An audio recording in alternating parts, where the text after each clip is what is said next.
ជីវិតជនសាមញ្ញងាយស្រួលចិញ្ចឹមចឹងចំណាយលុយទៅទិញទូទៅទិញនុយទៅស្ទូត្រីថ្ពួកយកថ្ពួកឡើងជាប់តិចជាប់ដៃគ្នាឯងរឿងរ៉ាវយំស្រែកចូលពេទ្យត្រីលក់ពេញផ្សារចំណាយតែ100ទៅញ៉ាំមិនអស់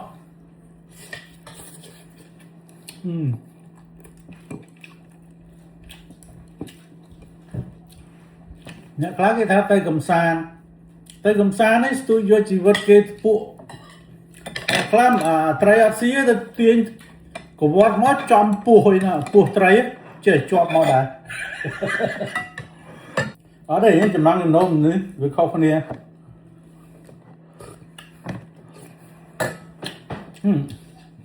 ជីវិតជនសាមញ្ញគេញ៉ាំតែត្រីស្រាប់ទេហើយត្រីនេះគេផ្លះយកឆ្អឹងអស់ធ្វើសកាអស់គេដាក់ខ្ចប់ទូទឹកកកណាហើយអត់មានឆ្អឹងទេអញ្ចឹងជនសាមញ្ញគឺអញ្ចឹងនិយាយទៅមិនថាចេះស្ទូចត្រីទេទៅស្ទូចត្រីមកជីវិតមិនដែលបានត្រីមួយទេ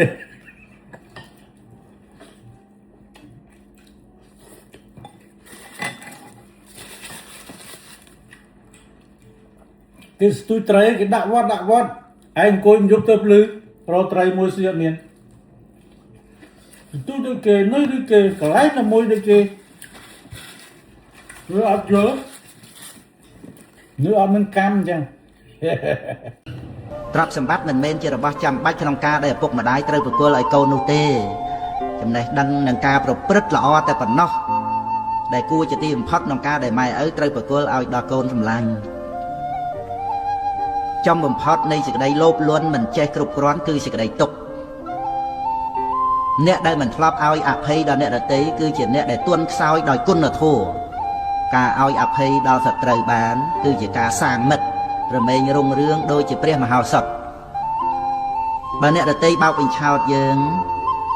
ងអាចដឹងបានដោយងាយនិងដោះស្រាយបានដោយងាយផងដែរតែបើកូនបោកបញ្ឆោតខ្លួនឯងវិញគឺដឹងបានដោយលំបាកដោះស្រាយក៏បានដោយលំបាកដែរ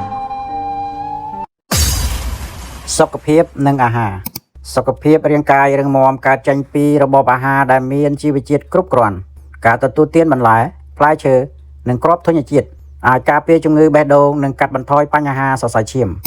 លើសពីនេះការអនុវត្តអនាម័យពេលរៀបចំអាហារនិងបរិភោគក្នុងកម្រិតសមស្របគឺជាគន្លឹះជួយលើកកម្ពស់សុខុមាលភាពទូទៅរបស់អ្នករបបអាហារដើម្បីសុខភាពគឺទាមទារនៅតុល្យភាពទៅលើបរិមាណនិងសារជាតិចិញ្ចឹមដែលរាងកាយត្រូវការប្រចាំថ្ងៃ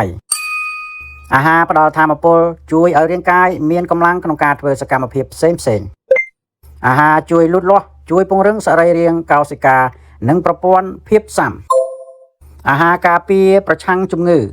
បន្លែនិងផ្លែឈើគឺជាប្រភពដ៏ល្អនៃវីតាមីនដែលជួយការពាររាងកាយពីជំងឺផ្សេង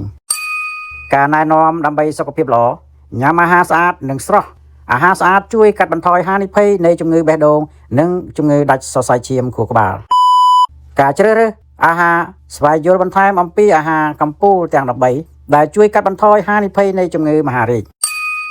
អនាម័យជាចម្បងត្រូវប្រាកដថាអ្នកបានអនុវត្តតាមការណែនាំអំពីសុវត្ថិភាពអាហារនៅតាមផ្ទះដូចជាការលាងដៃនិងសម្ភារៈផ្ទះបាយឲ្យបានស្អាតមុននិងក្រោយពេលចម្អិនអាហាររួច